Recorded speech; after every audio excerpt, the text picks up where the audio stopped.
Aloha all, and welcome to Let's Play Dragon Ball Z Budokai 3. I am Paper Mario Guy, and we are going to show some of the basics, the training exercises that you'll go through while playing the playing the game. And I just wanted to show off a few of the key ones. So, yeah. So the first one I picked is just about the Scouter. The gauge shows health. If you reduce your opponent's health level to 0, you win. Don't let your guard down until you lose your or whatever. That's the key energy level. If you deplete your energy, it will gradually return to that level. On the other hand, if you go above, it will decrease. So the bigger bars, it will charge up. The little bars, it will go away. And if you transform, you can get more big bars. But the more basic your character is, the more little bars you'll have.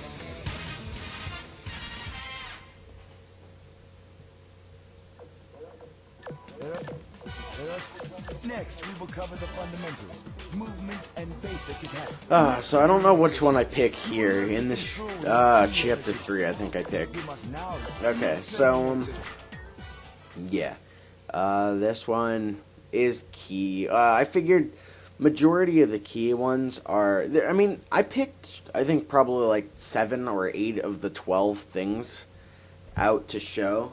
There are just a few that you just really didn't need to know. Like transformation, I know I didn't pick that one. So this one, you hold in X and you charge, or you double tap down, or into the left.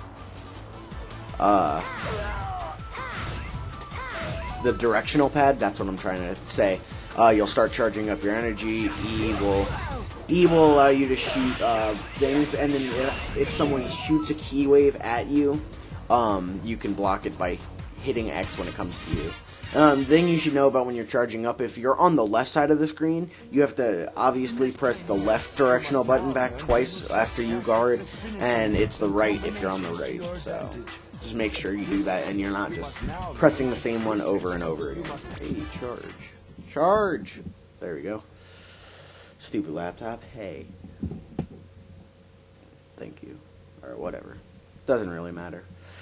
So, yeah. I'm probably not gonna talk over every single one of them, because I mean it's like 10 minutes long, and I really don't feel like doing it.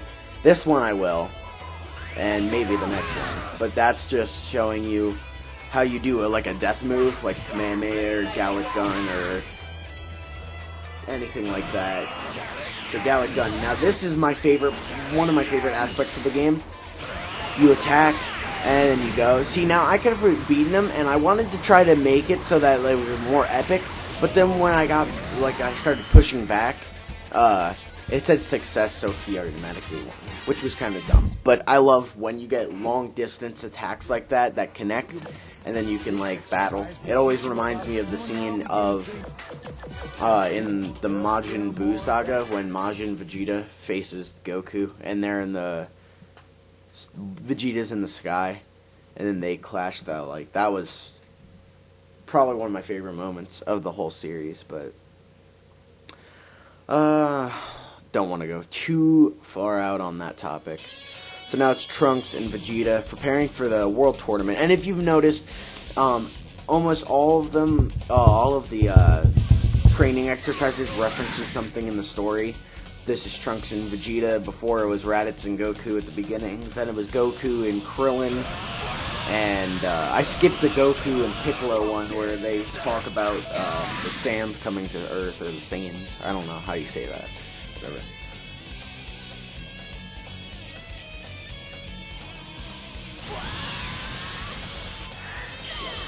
So, yeah, this Pursue is pretty useful.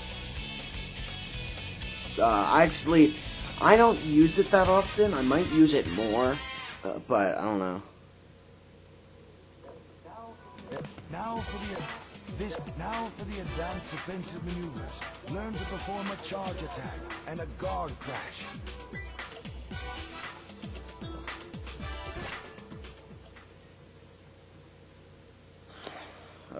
So Yeah, Kami said it. I mean, guard crash and whatever. There's basically a throw and then like a super punch, I guess.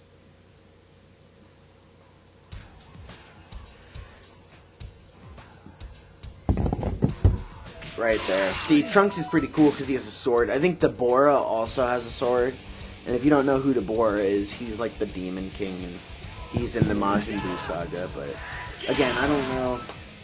I mean, if you've seen DBZ, you probably know what I'm talking about. And if you haven't seen DBZ, I'm hoping you're watching because, like, that'd be awesome. But chances are, if you don't like DBZ, you're most likely not watching. So I don't know how often I'm gonna fill people in on this, but so that little super punch that I just gave right there is what I'm talking about. Now here's another cool aspect. It's like a fast fighting. You move your joystick real fast, and then you can win. And then you can pursue afterwards, which we learned in the previous training session, which was pretty cool.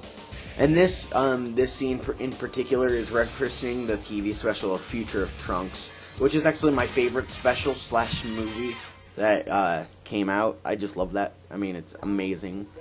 And I don't know, I just think it's a really cool idea. Although it really screws with people because it introduces a whole like timeline, like alternate timeline. But so did the Cell saga. So I mean, if you're complaining about the Future of Trunks creating a future storyline and not the Cell saga, then you need to be quiet. Okay. Anywho, Go Tanks and Piccolo. This is with the Majin Buu. I don't think. I mean, he teaches them how to fusion, like how to do the fusion. But like pretty much right when he gets the fusion right, Goten and Trunks. Once they get the fusion right, like I'm pretty sure he just like rushes off of Kami's lookout and fights Buu. But I could be wrong. I don't know. So I screwed up here, but this is actually, like, I like the, this one better. Because it's just, I don't know, kind of comedic. So, I don't know. So, that's what happens when you screw up the Super Ghost Kamikaze attack. If you get it right, he just flies and blows up Piccolo. Like, Piccolo, like, swats him away, and, like, gets all happy, and then it blows up, and it does a decent amount of damage. I'll show you the most devastating attack in this game. It's the 100 times Big Bang Kamehameha by Super Saiyan 4 Gogeta or Gogeta. I don't know. I really don't. But yeah, it's crazy. Like it does a lot of damage. It does like 3,500 damage or something like that, which is almost 3 bars of your health. So, like, if you start out in a match and you attack, like, say Cell with Super Saiyan 4, or, like, even just like Vegeta, you power up, no one's done anything yet, and then you go into the hyper mode, you fuse, and then you hit that move, you could pretty much just take him out in one fell swoop.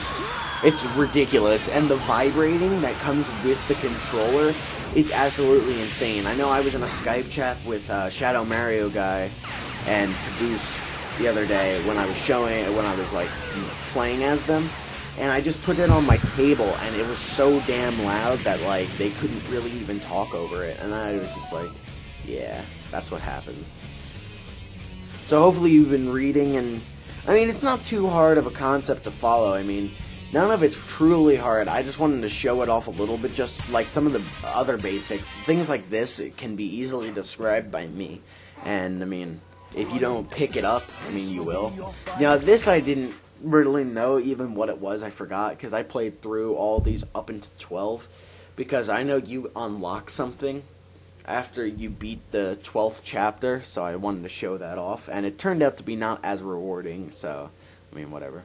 Oh, and I mean, I'm 9 minutes and 40 seconds in, so, I mean, I'm sure you guys know, but I'm post-commentating this, because I didn't know what I was going to do, so I kind of just cut out whatever I didn't want, and all that, so, yeah, I haven't post-commentated in a while, well over a month, well over 2 months, actually. since I think the last thing that I post commentated was the end of Super Mario World, episode 21, the finale. So I don't know. IDK. So yeah, tomorrow, the actual game will start. We will begin with Dragon Universe. More than likely Goku's story, because I don't think I'm gonna start with anything else first. But yeah, I figured I could post this, and the other episode wasn't really an episode at all, so it's still going to officially. I mean, it officially started on Saturday, but it's officially starting tomorrow. So I'll see you all then. Bye. So which are you going to play?